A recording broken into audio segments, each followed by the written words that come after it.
Surgery కంటే hospital bill అంటేనే భయం. అదే మధ్య తరగతికి అందుబాటు ధరలో వైద్యం. Medistar hospitals.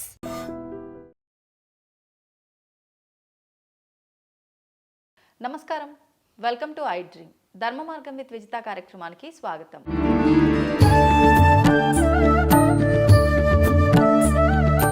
ప్రస్తుతం మనతో పాటు ఉన్నారు ప్రముఖ ఆధ్యాత్మికవేత్త, సంగీత విద్వాంసురాలు శ్రీమతి ముట్నూరి పావని గారు. ఇప్పుడు అమ్మతో మాట్లాడి మరిన్ని విషయాలు తెలుసుకుందాం. నమస్తే అమ్మా. ఆశీస్సులమ్మా. థ్యాంక్ యూ అమ్మా, థ్యాంక్ యూ వెరీ మచ్. అమ్మ, మనకు జనవరి మాసంలో అంటే ధనుర్మాసంలో విశేషంగా మకర సంక్రమణం జరుగుతుంది. ఆ తర్వాత 3 రోజులు కూడా మనము భోగి, మకర సంక్రాంతి, కనుమ విశేషంగా చాలా పెద్ద పండగగా వైభవంగా జరుపుకుంటాము. వాటి విశిష్టత గురించి తెలియజేయండి. భోగి మంటలు భోగి మంటలు వేసుకుంటారు. భోగి మంటలు అంటే మరి అప్పట్లో చలికాలం ఇప్పటిలాగా ఇవన్నీ హీటర్లు పెట్టుకునే రోజులు కావు కదా. రెళ్ళు, కప్పుల ఇళ్ళు, తాటాకుల ఇళ్ళు, పెంకుటి ఇళ్ళు, అవే కదా ఉండేవి. ఆ వాటిల్లో చలిస్తూ ఉండేది. భోగి రోజున వచ్చేటప్పటికి ఏమిటో పండగ అనేటప్పటికి అందరూ లేస్తారు ఇంటి దగ్గర. ఉత్తర రోజుల్లో బాగా చలిని ఎంత ముడుచు పడుకున్నా ఆ పండగ రోజు లేచేటప్పటికి మరి చలి ఎక్కువగా ఉంటుంది. భోగి మంటలు వేసేవారు ఓ రకంగా, అట్లా వేసేవాళ్ళు. వేసేసి ముఖ్యమైన అంతరార్థం అందులో ఏమిటంటే భోగి మంటలు వేయటంలో మనలో ఉన్నటువంటి దుష్టగుణాలు ఏవైతే ఉన్నాయో అవన్నీ వాటిల్లో వేసేసి భస్మం చేసేయాలనే ఒక మెయిన్ ఉద్దేశం ఆ భోగి మంటలు వేయటం. తర్వాత వచ్చి పండగ వచ్చింది కాబట్టి ఇంట్లో ఆ చెత్త ఈ చెత్త చాలా ఉంటాయి. పండగ వచ్చిన రోజు శుభ్రం చేసుకోవాలి కదా, అవన్నీ వదిలించాలంటే తీసుకొచ్చి భోగి మంటల్లో వేసేసి భోగి మంటలు వేస్తూ చుట్టూ పెద్దవాళ్ళు ఎవరెళ్ళ ముందర వాళ్ళు వేసుకోవటం, పెద్దవాళ్ళందరూ కూర్చోవటం, కబుర్లు చెప్పుకుంటూ. కానీ బాగుండేది. అవతల చలి, ఈ మంట, దుప్పట్లు కప్పుకుని అక్కడ కూర్చుంటే మేము కూడా కూర్చునేవాళ్ళం కదా. అదే చాలా సరదాగా ఉండేది, చాలా బాగుండేది. భోగి మంట పైన నీళ్లు కూడా కాచుకొని చేసేవారా? ఏం లేదు, భోగి నీళ్ళు ఇదంతా వాకిట్లో వేస్తారు. వాకిట్లో ఓన్లీ చలిమంటల్లాగా మాత్రం, చలిమంటల్లాగా వేస్తారు. ఇంకో రకంగా ఎందుకు వేస్తున్నారు అంటే అవి పూరు గిడుసలు అవి కాబట్టి ఆ చలికి తట్టుకోలేక తీసుకొచ్చి వేస్తున్నారని మనం ఎన్ని రకాలుగా అయినా చెప్పుకోవచ్చు. మెయిన్ అంతరార్థం ఏమిటయ్యా అంటే ఇది, మనలో ఉన్నటువంటి దుష్టగుణాలన్నిటినీ వాటిల్లో వేసేసి దహనం చేయటం, భస్మం చేసేయాలి అని. ఆ భోగి మంటలు అయిపోతాయి పొద్దున. అదైపోయిన తర్వాత పిల్లలకి నువ్వుల నూనె పెట్టి ఆశీర్వదించి తలంట్లు పోస్తారు. నలుగు పెట్టి తలంట్లు పొయ్యాలి ఆ రోజు, శాస్త్రం శాస్త్రం అది.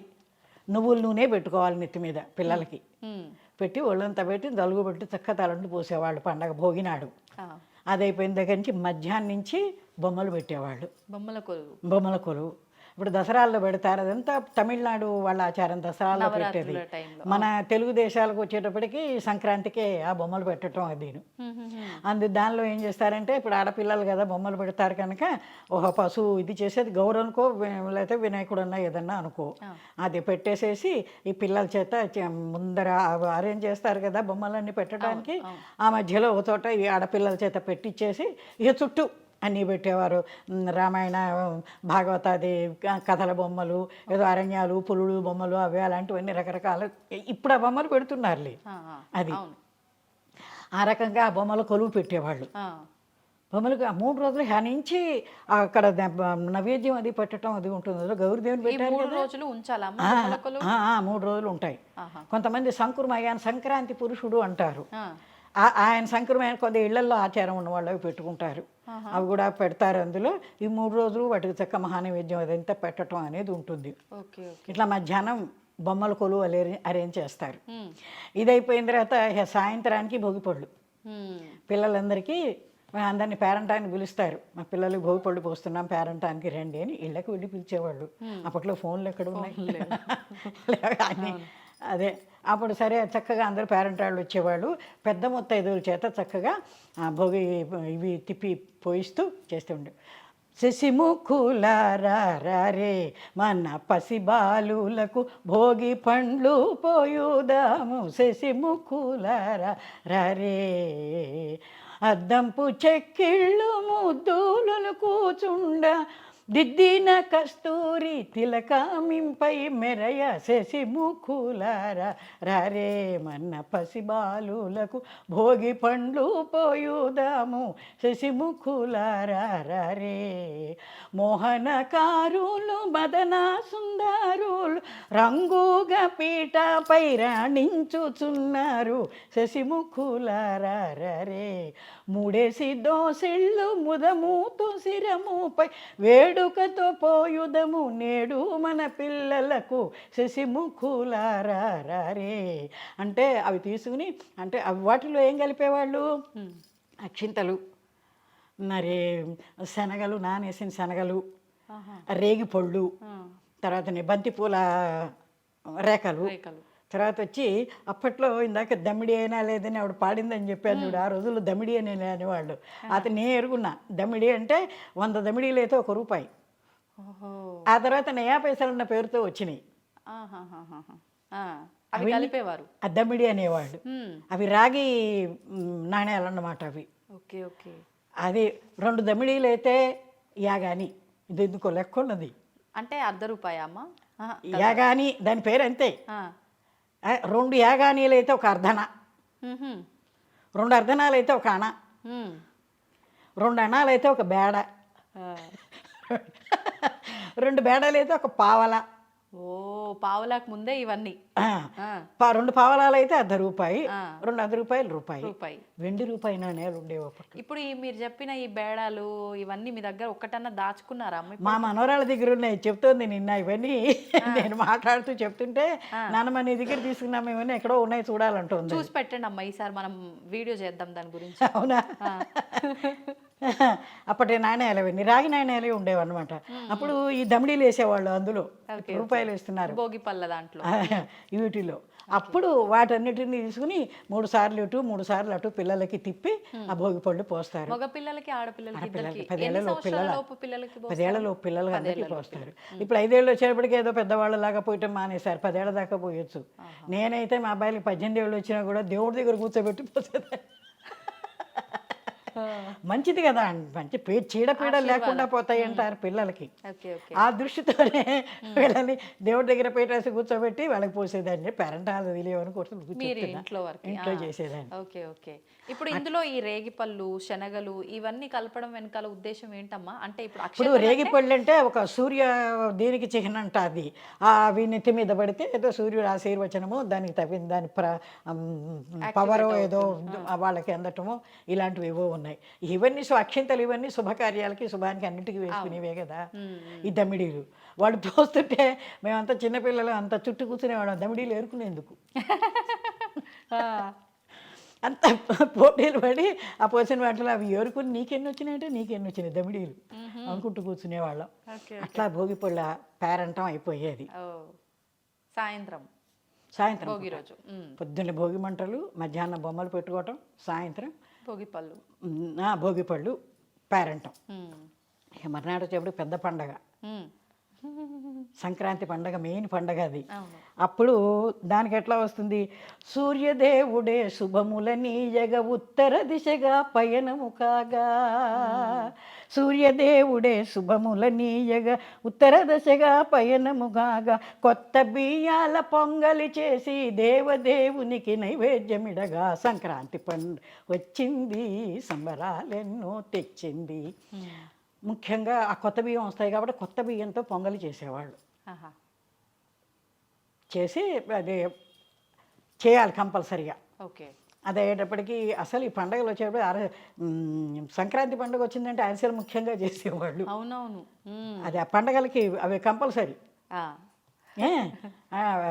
అవన్నీ అది అంటే ఇప్పుడు అరిసెలు చేయటం వల్ల ఉద్దేశం ఇప్పుడే కొత్తగా పంట అంత చేతికి రావడం, పొంగల్ చేయటము, దాంతోనే ఫస్ట్ అరిసెలు చేయటం, ఫస్ట్ తొలిగా చేయటం అన్నమాట. అది ఏదైనా మంచి రోజు చూసుకుని ప్రారంభం చేసినట్టుగా అదే వాటిని ప్రారంభం చేసి అవి వాడుకుంటూ ఉండడం. Okay okay. తర్వాత వచ్చేసేపటికి రైతు సోదరుల కృషి ఫలితంగా ధాన్యలక్ష్మియే గృహములకేగగా. రైతు సోదరుల కృషి ఫలితంగా ధాన్యలక్ష్మియే గృహముల చేరగా. ఆడపడుచులు తవ గంపలకు హారతులిచ్చి కానుకలందగా సంక్రాంతి పండుగ వచ్చింది సంబరా. అంటే ఏమిటి, ధాన్యం వచ్చే అందరికీ ధాన్యాలు వచ్చే రోజులు రైతులకి భూస్వాములకు కూడా వస్తాయి కదా, అవును. వస్తాయి కదా.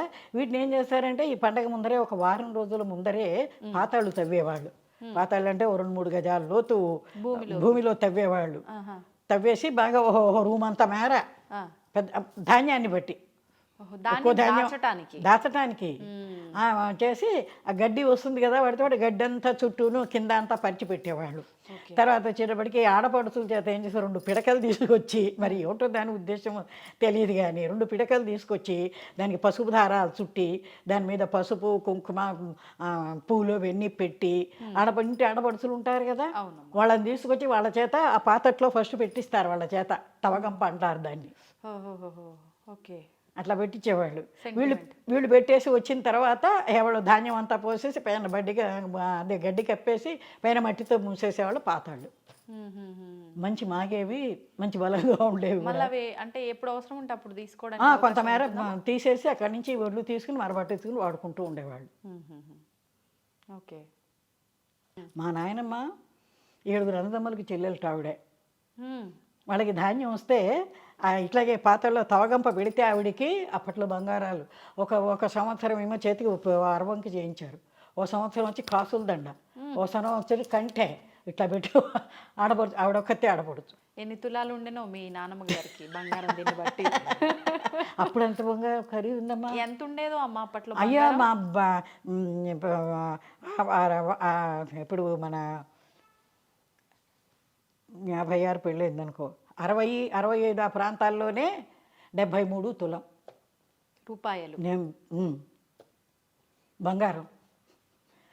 అప్పుడే ఎంత కొనిపెట్టకపోయినా నానమ్మ అంటున్నది మా అమ్మాయి. అప్పుడు డబ్బులు ఏవి, అప్పుడు సంపాదన కూడా అలానే ఉండేది, బంగారం చౌకగా ఉన్నది కానీ అది లేదు. ఇప్పుడు డబ్బులు చాలా ఉన్నాయి, ఇవి ఆకాశాన్ని అట్టుకుపోయినాయి అనుకో. అట్లా తవగంప పట్టినందుకు ఆడపడుచులకి తప్పకుండా అవన్నీ పెడుతూ ఉండేవాళ్ళు. తర్వాత వచ్చి ఇంకా మర్నాడు అది పెద్ద పండగ అయిపోయింది. ఆ రోజున ఆ రోజున అరిసెలు వేసుకుంటే అరిసెలు చేస్తారు కదా, అరిసెలు ఇది వేసి ఇంకేమన్నా పిండి వంటలు అవన్నీ చేసుకుని సంక్రాంతి మెయిన్ పెద్ద పండగ అది అయిపోయింది. మర్నాడు కనుమ. కనుమ పండగ అంటే కనుమ నాడు మినుము తినాలనే శాస్త్రం. మినుము అందుకే దానికి గారెలు చేస్తారు, మినువుతోటి, మినపప్పుతోనే గారెలు చేస్తారు. కనుమ నాడు మినుము తినాలనే శాస్త్రం. అది ఇప్పటి సంగతి కాదు, ఎక్కడో మన ద్వాపరయుగం నాటి నుంచి ఉన్నట్టుగా పాటల్లో ఉన్నది. ఓహో, పాట గుర్తుందమ్మ మీకు? చెప్తా అదే ఇప్పుడు. సరే, దానికి కథ ఏమిటంటే గారెలు చేసుకుంటారు, పండగ అయిపోతుంది అనుకో. ఇది దీనికి సంబంధం లేదు కానీ ఒకసారి అర్జునుడు సుభద్ర చక్కగా భోజనం చేసి సరదాగా కబుర్లు చెప్పుకుంటూ, ఈవిడేమో తాంబూలం అందిస్తుంటే ఆయనేమో దాన్ని తింటూ చేస్తూ సరదాగా ఉన్న సమయంలో ఏం తేడా వచ్చిందో ఏమిటో అర్జునుడు సాధింపు మొదలెట్టాడు ఆవిడ్ని. కనుము నాడైనాను అంటే అదే, కనుము నాడైనాను గారెలుండుకొని కాముడారమ్మని పిలిచిరమి వాళ్ళు. ఆవిడతో అత్తగారింటి వాళ్ళు పెళ్ళాన్ని చెప్పుతున్నాడు ఆయన. పున్నమ్మి నాడైన బూరేళ్ళొండుకొని పుణ్యుడారమ్మ అని పిలిచిరమి వాళ్ళు. అమావాస్య నాడైన అట్లు వండుకొని అల్లుడారమ్మ అని పిలిచిరమి వాళ్ళు అని. అంటే ఇప్పుడు అర్జునుడు సుభద్ర అనేటప్పటికీ మనకి ద్వాపరయుగం నాటి వాళ్ళు కదా, అప్పటి నుంచి ఉన్నదన్నమాట. ఈ కనుమ పండగ నాడు మినుము తినాలనే ఆచారం, అంతే కదా, అదే అనుకోవాలి. అప్పుడు అంతే, వెంటనే ఊరుకుంటుంది. పుట్టింటి వాళ్ళని అంటే ఊరుకుంటారా ఎవరన్నా? ఊరుకోరు కదా. వెంటనే అభిమన్యుని ఎత్తుకున్నది, వెళ్ళి పుట్టింటికి వెళ్ళిపోయింది. వెళ్ళిపోయి అక్కడికి వెళ్ళి మళ్ళీ అన్నల దగ్గరికి, ఇదేమిటమ్మా ఏమన్నా చేయకుండాను, కాకితో కబురన్నా చేయకుండా ఇన్ని వాహనాలు ఇన్నెన్ని ఉండగా కాలినడక నువ్వు ఎందుకు వచ్చావని అడుగుతారు వాళ్ళు. ఇదే అదే కనుమ నాడైనాను గారెలు వండుకొని కాముడారమ్మ అని పిలిచిరి మీ వాళ్ళు. ఈ పాట అంతా వాళ్ళకి వినిపిస్తుంది. నేను ఎక్కడ పాడను వద్దులే అనుకో, ఈ పాట అంతా వాళ్ళకి వినిపిస్తుంది. ఇట్లా నన్ను దెప్పి పొడిచాడు ఆయన అంటూ. అయ్యో అట్లాగా అమ్మా అని సరే వీళ్ళు బోల్డ్ సారే ఏర్పాటు చేస్తారు. ఏమిటి రథాలైనా గుర్రాలైనా రాజులు కదా వాళ్ళు, ఎంతంత సారీ ఇవ్వాలో అంత పెద్ద సారీ అంతా ఈవిడికి ఏర్పాటు చేస్తారు పంపించడానికి. పంపిస్తే ఈవిడేం చేస్తుంది, మరి పెద్దింటి పెద్ద వదిన పోయి వస్తానని చెప్పి ఒక్కొక్కళ్ళకి రుక్మిణి వీళ్ళందరూ ఉంటారు కదా, అందరికీ వెళ్ళొస్తానంటే సరేలే క్షేమంగా వెళ్ళిరా అని వాళ్ళని ఆశీర్వదిస్తారు. సత్యభామ దగ్గరికి వస్తుంది. ఈవిడ దగ్గరికి వచ్చేటప్పుడు ఈవిడ కొంచెం ఈవిడ బుద్ధి అంతా ఒక రకం సపరేట్ ఇది కదా సత్యభామ అంటే. అప్పుడు ఆవిడ ఏం చేసేటమ్మా ఆ మూల ఏమన్నా వాసాలు ఉన్నాయేమో అవి కూడా తీసుకుపోన్నది. ఓహో, ఇంత పెద్ద సార తీసుకెళ్తుంది, దీంతో పాటు అవి కూడా ఒక రకమైన ఈర్ష్య. అప్పుడు మళ్ళీ ఈవిడ దగ్గర కృష్ణుడికి వచ్చి అన్నయ్య అని చెప్పి ఇట్లా చెబితే పోలేమ్మా నీ సర్ది చెప్తాలేని అది సర్ది పెట్టి ఆ సారీ ఇచ్చి పంపిస్తా. ఇది సుభద్ర సారీనికి పెద్ద పాట, నేను ఇంపార్టెంట్ అయిన 2 ముక్కలు పాడి వినిపిస్తున్నా. చాలా పెద్ద పాట అన్నమాట. కాబట్టి ఇది కనుమనాడు. తర్వాత ముగ్గులు కూడా ఎట్లా వేస్తూ వచ్చారో తెలుసా, మల్లె పందిరి ముగ్గు, కొబ్బరి బొండాల ముగ్గు, రకరకాలు ఇప్పుడు కూడా వేస్తున్నారులే. అట్లా ముగ్గులు అయితే కలర్స్ అవి వేసి కొబ్బరి బొండాల ముగ్గు, దీపాల ముగ్గు, తర్వాత వచ్చి మన ఇది వచ్చేటప్పటికి ఇది పెద్ద పండగ, అది వచ్చేటప్పుడు కనుమ పండగ వచ్చేటప్పటికి రథం వేసేవాళ్ళు. అవును అవును. ఈ విష్ణుమూర్తిని భగవంతుని ఊరేగింపు ఇది కదా, వైకుంఠ ఏకాదశి తెచ్చి ఉంటుంది కదా, అందుకని రథం ముగ్గు వేసి ఈ రథం దగ్గర నుంచి తాడు తీసుకెళ్ళి ఆ ఇంటి వాళ్ళ రథానికి కలిపేవాళ్ళు. వాళ్ళు వెళ్ళి కాదు వాళ్ళకి ఇట్లా రథం పెద్ద ఊరేగింపు అనమాట. ఏదో సినిమాలో రథం పక్క వీధిలో వరకు ముగ్గుపోత పోసుకుంటూ వెళ్తాం. అదే అదే అట్లాగే వేసేవాళ్ళం రథం ముగ్గు. మనాడు కనుమనాడు వచ్చేటప్పటికి చాప ముగ్గు అని వేస్తారు.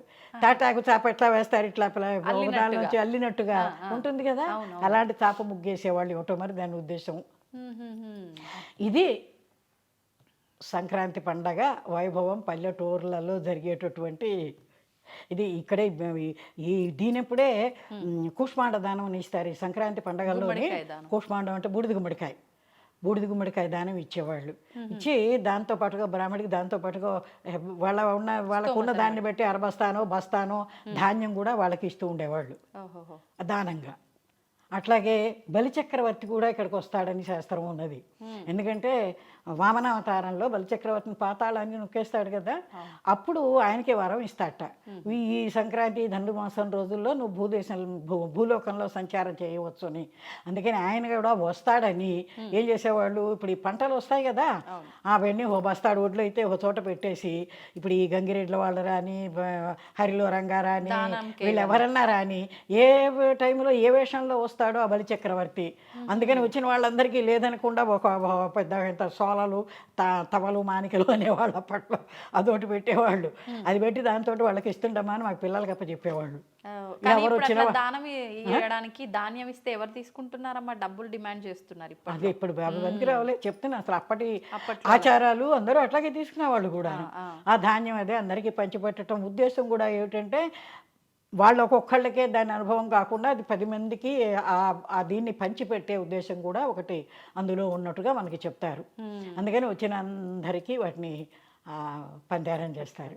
మరి ఎంత ఉత్తరాయణ పుణ్యకాలం ఉన్నప్పుడు ఎంతో పుణ్యకాలం కాబట్టే భీష్మాచార్యుల వారు కూడా మరి అంపసేయులు కూర్చొని ఈ భీష్మ ఉత్తరాయణం రాంగాని అనుకుంటే, కాబట్టి ఈ ఉత్తరాయణానికి అంత విశేషం ఉన్నది అని చెప్పి చెప్తూ ఉంటారు. ఈ పండగలన్నీ ఈ రకంగా సరదాగా చక్కగా జరుగుతూ ఉండేవి. అద్భుతంగా. ఏదేమైనా ఒకప్పటి అంటే మీ కాలం నాటి పండుగల్లో ఉన్న వైభవం ఇప్పుడు లేదమ్మా. ఇదంతా ఏమిటి 70 ఏళ్ల క్రితం సంగతి అంతే కదా. అవును అవును, నా వయసును బట్టి అంతే అంతే. అంటే సంక్రాంతి పండుగ అంటే అంత సంబరంగా అట్లా జరిగేది. సంక్రాంతి అనేటప్పటికి సరే, ఇప్పుడు వచ్చేటప్పటికి అయ్యప్ప స్వాములు, ఇప్పుడు అది కూడా మొదట్లో ఆ రోజుల్లో మేము మా చిన్నతనంలో తెలియదు. 1960లో మేము ఇక్కడికి ఈ ఊరు వచ్చినప్పుడు సికింద్రాబాద్ వినాయకుడి గుళ్ళో ఈ తమిళియన్స్ అందరూ ఈ అయ్యప్ప మాలలు వేసుకుని దీక్షలు బట్టి ఆ వినాయకుడి గుళ్ళోకి వచ్చి అక్కడ పూజలు ఏవో చేస్తారు కదా, అప్పుడు ఫస్ట్ టైం చూసాం మేము. 60లో మేము వచ్చిన తర్వాత, ఇక్కడికి వచ్చిన తర్వాత అక్కడ వాళ్ళు తమిళియన్స్ చేయటం చూసాం. అది ఇప్పుడు చాలా గొప్ప దేవుడిగా ఆరాధన జరుగుతోంది. దాదాపు ఒక 50 సంవత్సరాలు అవుతుంది అంతే ఈ దీక్షలు ఇవన్నీ ఈ రకంగా ప్రారంభమై. మీరు చెప్పిన పరంగా అయ్యప్పదే చూసుకుంటే. ఆ. ఓ 50 సంవత్సరాల పైనే అయి ఉంటుంది. ఈ అయ్యప్ప స్వాములు దీక్షలు బట్టి ఏం లాభం, వాళ్ళు పట్టిన మళ్ళీ అన్ని రోజులు చక్కగా దీక్షగా బాగానే ఉంటారు, అవునవును, మళ్ళీ మామూలే. యదా. వాడు పెట్టిన ఉద్దేశం ఎందుకంటే ఈ దీక్ష పెట్టి అక్కడికి వెళ్ళడం అదిను అవన్నీ మానేస్తారు అన్న ఉద్దేశంతో ఏదో చేస్తే ఇప్పుడేమో దారిలో కూడా చేస్తున్నారని చెప్పుకుంటూ ఉంటారు. ఈ మధ్య కాలంలో ఒక వీడియో కూడా వచ్చింది కదా, సరే. హాల్లో ఉండి మందు తాగుతున్నాడు ఆ, అని చెప్పి. అది అక్కడికి వెళ్ళి అక్కడ మకర వెళ్ళకు, ఇక్కడేమో మకర సూర్యుడేమో ఉత్తర దిశగా మకర సంక్రమణం ఈయనైతే అక్కడేమో మకర వెళ్ళక్కు అని దాన్ని చూస్తారు అందరూను. ఇది సంక్రాంతి పండుగల విశేషాలు. కానీ అమ్మ ప్రతి నెలలోనూ మనకు మకర సంక్రమణం జరుగుతుంది, కానీ విశేషంగా ఈ ధనుర్మాసంలో మకర సంక్రమణమే ఇంత వైభవంగా చాలా జరుపుకుంటాం. విశేషం. ఈ వైభవాలన్నీ ఉంటాయి, ఎంత కలకలాడిపోతూ ఉంటాయి పల్లెటూళ్ళు, చాలా బాగుంటాయి. సంతోషం అమ్మ, చాలా చక్కగా వివరించారు మీ చిన్ననాటి అనుభవాలన్నింటినీ పాటలుగా పాడి. ధన్యవాదాలమ్మా. మనతో పాటు ఉన్నారు ప్రముఖ ఆధ్యాత్మికవేత్త, సంగీత విద్వాంసురాలు శ్రీమతి ముట్నూరి పావని గారు. ఇప్పుడు అమ్మతో మాట్లాడి మరిన్ని విషయాలు తెలుసుకుందాం. నమస్తే అమ్మా. ఆశీస్సులమ్మ. థ్యాంక్ యూ అమ్మా, థ్యాంక్ యూ వెరీ మచ్. అమ్మ, మనకు ఈ డిసెంబర్ మాసంలో అంటే మనకి డిసెంబర్ 16 తర్వాత నుంచి మార్గశిర పౌర్ణమి తర్వాత నుంచి మనకు మార్గశిర మాసం అయిపోయి ధనుర్మాసంలోకి మనం అడుగు పెట్టబోతున్నాం. ధనుర్మాసంలో విశేషంగా స్వామివారికి సంబంధించి ఉత్తర ద్వార దర్శనము అని ఆ ఏకాదశి నుంచి మనకు ఒక వారం రోజుల పాటు కూడా ఈ విశేషాలన్నీ కూడా జరుగుతూ ఉంటాయి. అది నాకు తెలిసినంత వరకు డిసెంబర్ 30న ప్రారంభం అనుకుంటానమ్మా. అసలు ఏంటి ఈ ద్వార దర్శనానికి విశేషం ఏంటి, ఆ రోజుల్లో స్వామిని ఏ రకంగా ఆరాధించవచ్చు అంటే ఇవన్నీ ఇప్పుడు మేము వింటున్నాము, ఓహో ఈరోజు ఇదా అనుకుంటున్నాము, ఈ రోజున వెళ్ళి స్వామిని ఈ ద్వారం గుండా దర్శనం చేసుకుంటే విశేషమైన అనుగ్రహము అని అనుకుంటున్నాం. మీ కాలం నుంచి కూడా ఇవన్నీ ఆచరించేవారా, ఇవన్నీ అప్పటి నుంచి ఎలా వస్తున్నాయో అలాగే వెళ్తున్నాయా, వాటి గురించి తెలియజేయండి. ఆ రోజుల్లో ఇవన్నీ తప్పకుండా బాగా ఆచరించేవాళ్ళే కాబట్టే కొంతమందికి తెలుసు. మరి అయితే ఇప్పుడు వైకుంఠ ఏకాదశి అంటున్నాం. ఇప్పుడు ఈ వైకుంఠ ఏకాదశికి వచ్చేటప్పటికి సరే విష్ణుమూర్తి ఈ ఏకాదశి విశిష్టత ఇవన్నీ మనం చెప్పుకుంటాం అనుకో. ఫస్ట్ ఏమిటంటే ఏకాదశి ద్వాదశికి కూడా చక్కగా స్నానం చేయటం అదొకటి ఉంది. వైకుంఠ ఏకాదశికి సంబంధించిన విషయం. తర్వాత ఉపవాసం కదా. అవునమ్మా. ఉపవాసం అంటే ఏమిటి? ఉపవాసం అంటే ఒక శాస్త్రీయ పద్ధతిగా చెప్తారు. ఎట్లాగంటే ఏదో ఎట్లా పడితే అవి తినేసేసి కాకుండా దానికి ఎట్లా శాస్త్రీయ పద్ధతిగా ఎట్లా చెప్తారంటే దశమి రోజునే కాస్త మధ్యాహ్నం పూట కాస్త సాత్వికమైన ఆహారం చక్కగా జాగ్రత్తగా తీసుకుని రాత్రి ఊరికే లైట్ పలహారంతో దశమి రోజున చేసుకుని ఏకాదశి రోజున చక్కగా ఉపవాసం. మంచి కఠిన ఉపవాసం ఉండేవాళ్ళు ఉంటారు. సరే మరి లేని వాళ్ళు ఏదో కాస్త తింటూ ఉంటారు. ఏం చేస్తాం, అసలు మానికన్నా ఇదే రేట్ అనుకుని చేసేవాళ్ళు చేస్తూ ఉంటారు. కానీ అసలు శాస్త్రీయ ప్రకారం అయితే పూర్వం రోజుల్లో చేసేది అయితే ఏమీ తినకుండా ఎక్కువ ఏదో ఊకిడి నీళ్ళు తాగితే ఎప్పుడైనా అంతే తప్ప ఉపవాసం జాగ్రత్తగా చక్కగా చేసేవాళ్ళు. తెల్లవారులు జాగారం చేసేవాళ్ళు. ఏకాదశి రోజు కూడా ఏకాదశి కూడా తెల్లవారు జాగారం చేస్తారు. చేసి ఇంకా ద్వాదశి ఘడియలు రాగానే భోజనం చేయాలట. ఇప్పుడు మామూలుగా అయితే ఏదో సాయంత్రం దాకా ద్వాదశి ఉంది కాబట్టి మధ్యాహ్నం ఎప్పుడో తినచ్చులే అనుకుని చేసేవాళ్ళు ఉన్నారు కొంతమంది. కానీ శాస్త్రీయ పద్ధతి అయితే ఏమిటంటే పొద్దున 6 గంటలకి ద్వాదశి ఘడియలు వస్తున్నాయి అనుకో, అప్పుడే తినేసేయాలట. మేము తినలేవు, మాకు అలవాట్లేదు, మేము తినలేము అంటే కుదరదు. ద్వాదశి గడియలు ప్రారంభంగానే భోజనం చేసేయాలట. తర్వాత చూద్దాం 6ంటికి అయిందంటే తినలేములే అని అనుకుంటే, శాస్త్రీయంగా చేద్దాం అనుకుంటే పద్ధతి అది. సరే ఇలా అనుకుంటే అది వేరే సంగతి.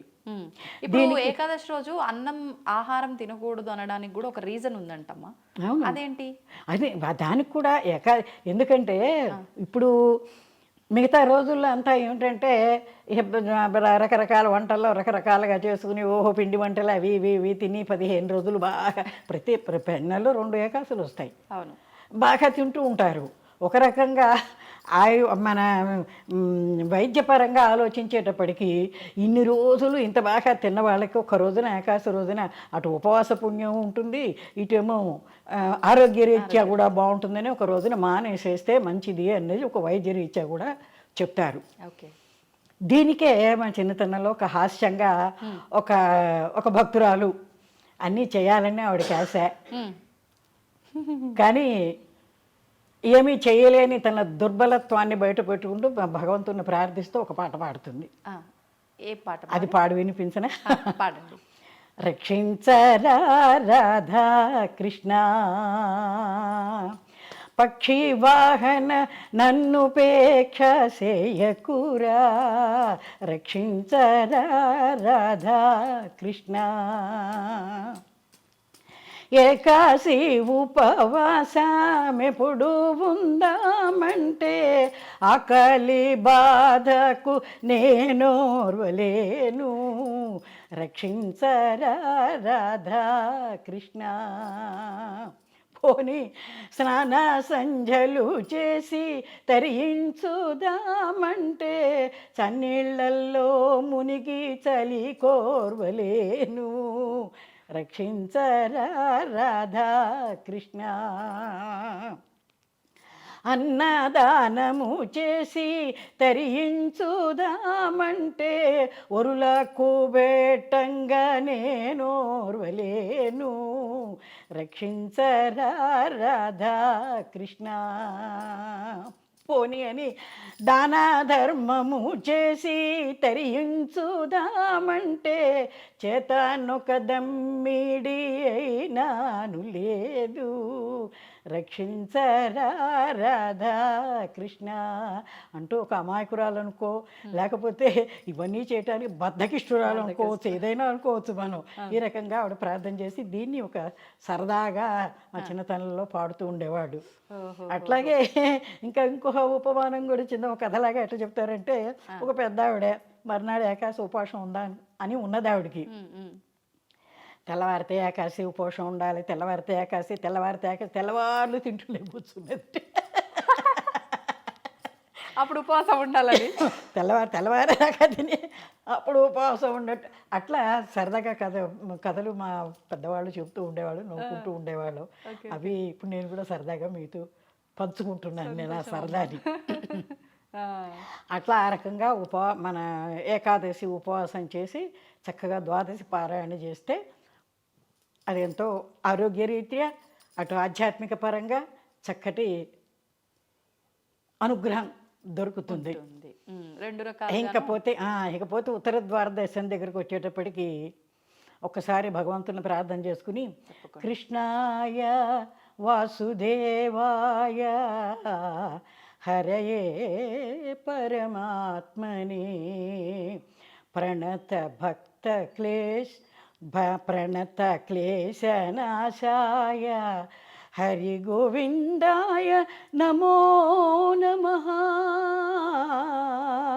గోవిందాయ నమో నమః అని ఆ వైకుంఠవాసుని ప్రార్థన చేసుకుని ఉత్తర ద్వార దర్శనంకి వెడదాం మనం. తప్పకుండా. ఉత్తర ద్వార దర్శనం అనేటప్పటికీ ఇప్పుడు చాలా రకాల విషయాలు ఉన్నాయి చెప్పినవి.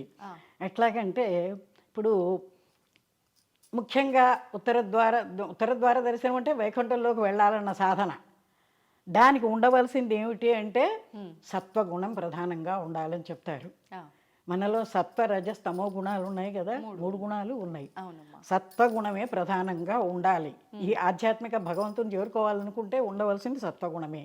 కానీ అది ఆ 2 లేకుండా సత్వగుణంగా ఉండటానికి కుదరటల్లా, ఉండాల్సిందే. వీటికి ఉపమానంగా ఒక కథ ఎట్లా చెప్పారంటే, సనక సనందనాది మహర్షులు ఒకసారి విష్ణుమూర్తిని వైకుంఠానికి వెళ్ళి భగవాను చూడాలనుకుని వెళ్ళినప్పుడు జయ విజయులు ఇద్దరు కాపలా ఉంటారు కదా, వాళ్ళు అడ్డుకున్నప్పుడు ఏమిటి వాళ్ళిద్దరు ఏమిటి, మహర్షులేమో సత్వగుణ సంపన్నులు, వాళ్ళిద్దరు వచ్చేటప్పటికి రజస్తమో గుణాల వాళ్ళు. కాబట్టి వీళ్ళు ఏం చేశారు, ఎప్పుడైతే వాళ్ళు కాదని అన్నారో వాళ్ళిద్దరికి శాపం పెట్టేసి పక్కకి తప్పించేశారు. అంతే కదా, వాళ్ళిద్దరికి శాపం పెట్టేశారు. అప్పుడు ఏమవుతున్నది, భగవంతుడు అరే సనక సనందనాది మహర్షులు వచ్చారు, వీళ్ళేమో ఇది చేశారు, వాళ్ళకి శాపం పెట్టాడు. మరి అది కూడా భగవంతుడు, వాళ్ళకి శాపం పెట్టడం అనేది కూడా భగవంతుడు కూడా ఒక ప్రాబ్లమే. అంతే. దానికోసం ఆయన వీళ్ళ కోసం పరిగెత్తుకొచ్చాట. ఎవరి కోసం? సనకసనందనాది మహర్షుల కోసం. అంటే ఇక్కడ ఏం తెలుస్తుంది మనకి? సత్వగుణం ఉన్న వాళ్ళ దగ్గరికి భగవంతుడు పరిగెత్తుకొస్తాడని తెలుస్తోంది. అవునమ్మా. కాబట్టి అంటే అది మహర్షులైనా సామాన్యులైనా అలాంటి గుణం కలిగిన వారు ఉండాలి. మహర్షులకి ఎటు సత్వగుణం సామాన్యంగా ఉంటుంది, వాళ్ళు చెప్పుకోకర్లేదు. కానీ వాళ్ళకు కూడా వచ్చిన వాళ్ళు ఉన్నారు. విశ్వామిత్రుడు లాంటి ఋషులు లేరు. అమ్మో, వాళ్ళది విశ్వామిత్ర గోత్రం అంటారు. అంటే కోపిష్టి వాళ్ళుగా ఉంటారు అందులో. కాబట్టి సత్వగుణం ప్రధానంగా ఆ భగవంతుని మనం రప్పించుకోవటానికి అది ఉండాలన్నమాట. కాబట్టి మనలో ఉండే ఈ రజస్తమో గుణాలని మనం ఎప్పుడైతే తోసేస్తామో మనకు భగవంతుడు అందుబాటులో ఉంటాడు.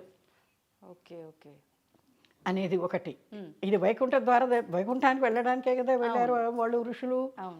అట్లాగే ఇంకో విషయానికి వచ్చేప్పుడు ఇంకో కథ ఏం చెప్తారంటే, విష్ణుమూర్తి బ్రహ్మదేవుని సృష్టించి మరి ఆయనకేమో వేద విజ్ఞానాన్ని, ఆ రోజుల్లో పుస్తకాలు లేవు కదా, ఇప్పుడంటే పుస్తకాలు చేస్తున్నారు వేదాలన్నీను, అప్పట్లో పుస్తకాలు లేవు కాబట్టి వేద విజ్ఞానాన్ని ఆయనకి ఉపదేశం చేసే బ్రహ్మదేవుడికి చెప్పి నువ్వు సృష్టి చేయమన్నాడు.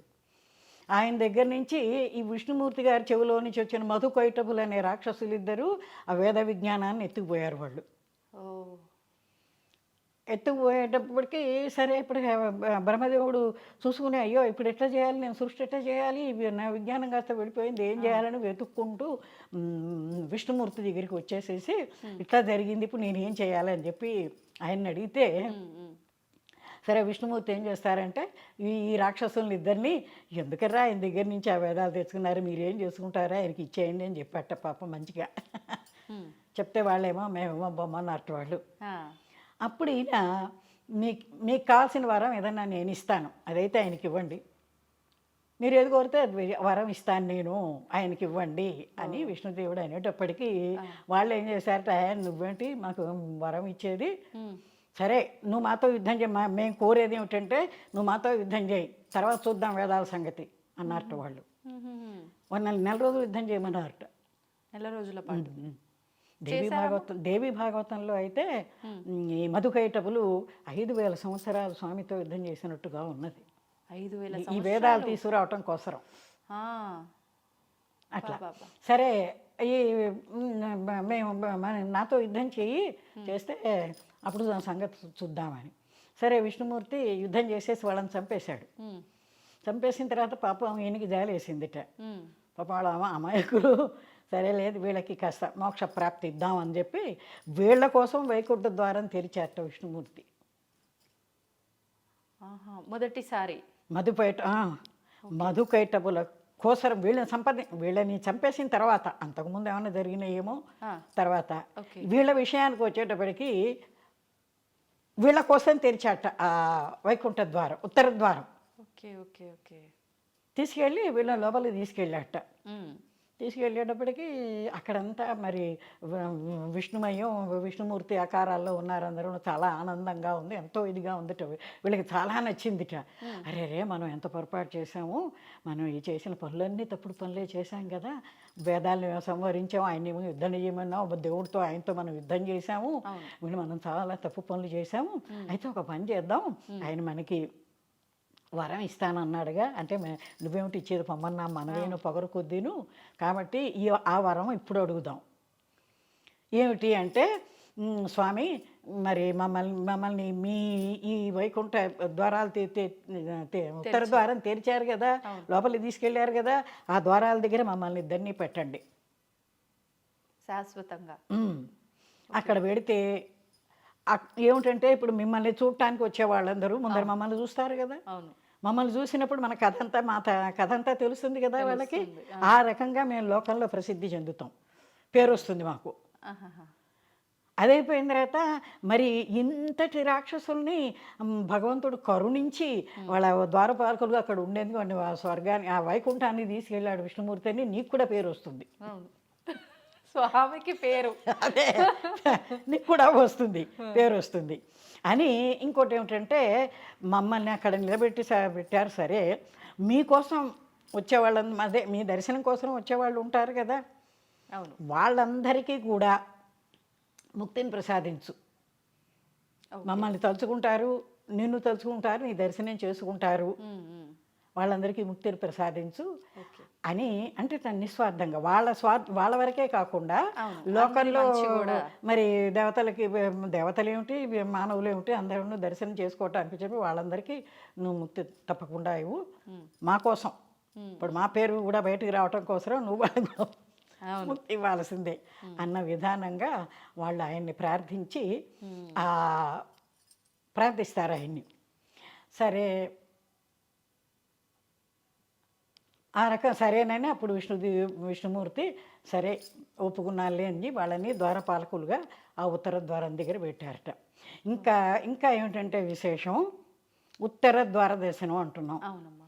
ఉత్తర అనేటప్పటికీ ఒక ఉన్నత స్థితికి వెళ్ళే అర్థం ఉంటుంది దానికి. ఓహో. కాబట్టి ఇప్పుడు మనం సామాన్యులం, అవునమ్మా. మనబోటి వాళ్ళం అందులోకి వెళ్ళటం అనేటప్పటికీ మనకి ఉన్నత స్థితి రావాలంటే ఆ ద్వారంలోంచి వెళ్ళాలి.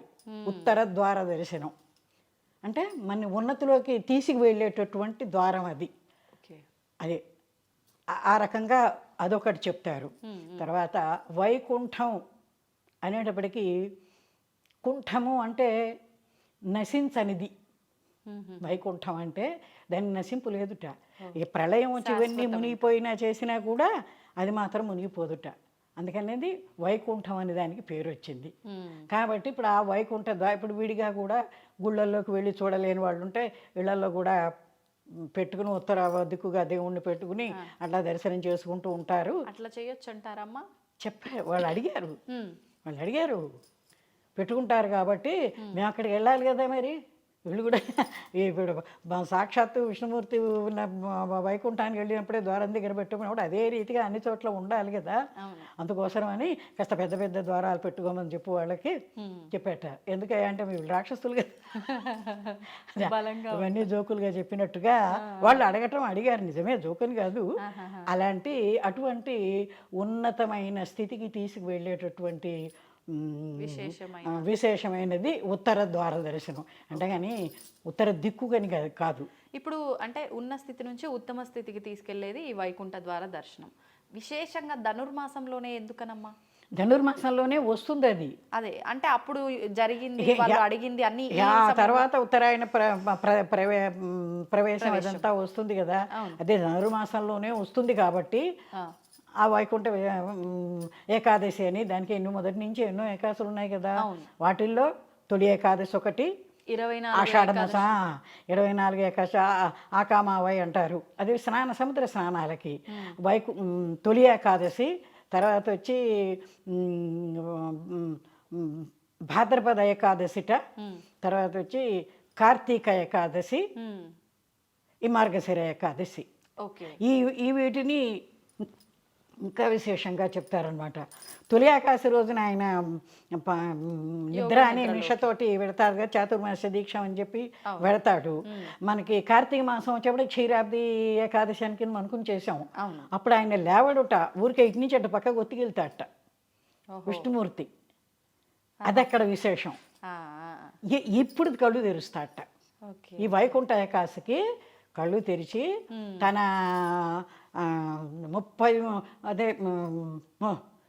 30 దేవతలందరినీ కూడా ఆయన వెంట పెట్టుకుని భూలోకానికి వస్తాడట. తప్పని ప్రతి ఆలయంలోనూ ఆయన తిష వేసి కూర్చుంటాడు వాళ్ళని. అందుకే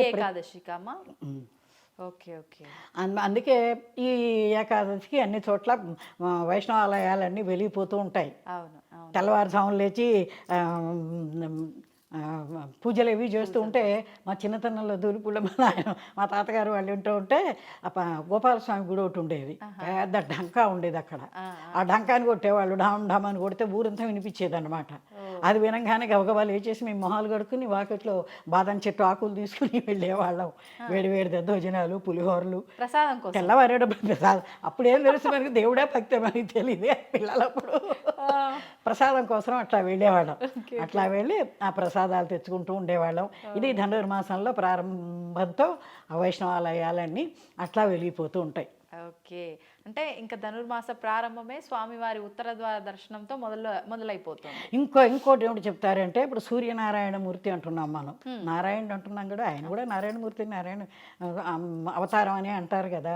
అప్పుడు ఈ 3 దేవతలు ఎవరంటే ఆయన కిరణాలన్నీ 3 దేవతలుట. ఓహోహోహో. ఆయన ఇప్పుడు ఇక్కడ నుంచి ఉత్తర ద్వారానికి దానిలోకి లోపల వెళ్ళి కూర్చోవాలి కదా ఆయన. ఈ కిరణాలతోటి ఆయన ఉత్తరాయణంలోకి ఆయన ప్రవేశం, సూర్యనారాయణ దీనికి కూడా సంబంధించి అట్లా చెప్తారు. Okay okay. ఆయన కూడా ఈ ధనుసు దీనికే వైకుంఠానికే ఆ నారాయణమూర్తిగా, సూర్యనారాయణమూర్తిగా, ఆయన కిరణాలన్నీ ముక్కోటి దేవతలుగా ఆయన భూలోకంలో ఉంటాడు అని చెప్పి అట్లా చెప్తారు. Okay okay okay. మీరు ఇప్పుడు ఇందాక ప్రసాదము ఇవన్నీ ఆ డంకా మోగించడం అన్నారు. పాటలు ఏమన్నా పాడేవాళ్ళు కాదా అమ్మ అప్పుడు? అంటే ప్రతిదీ మాటల రూపంలో కాకుండా పాటల రూపంలో ఎందుకు నారాయణమూర్తి మీద పాటలు పాడతాం కదా గుళ్ళలో. పాడతారా ఇప్పుడు? వైకుంఠపతే నారాయణ వారి జనయన నారాయణ, వైకుంఠపతే నారాయణ, వక్షస్థల కౌస్తుభమణిభూషిత శంఖచక్ర పీతాంబర శోభిత, వక్షస్థల కౌస్తుభమణిభూషిత శంఖచక్ర పీతాంబర శోభిత, నారాయణ హరినారాయణ, నారాయణ శ్రీమన్నారాయణ, నారాయణ హరినారాయణ, నారాయణ లక్ష్మీనారాయణ, నారాయణ సత్యనారాయణ, వైకుంఠపతే నారాయణ. దేవతలందరితో పాటు మనం కూడా ఈ పాట పాడుకుంటూ ఉత్తరం ద్వారంలోకి ప్రవేశించి భగవంతుని దర్శనం చేసుకుందాం. తప్పకుండా అమ్మ. చాలా సంతోషం అమ్మ. నమో నారాయణాయ. ధన్యవాదాలు.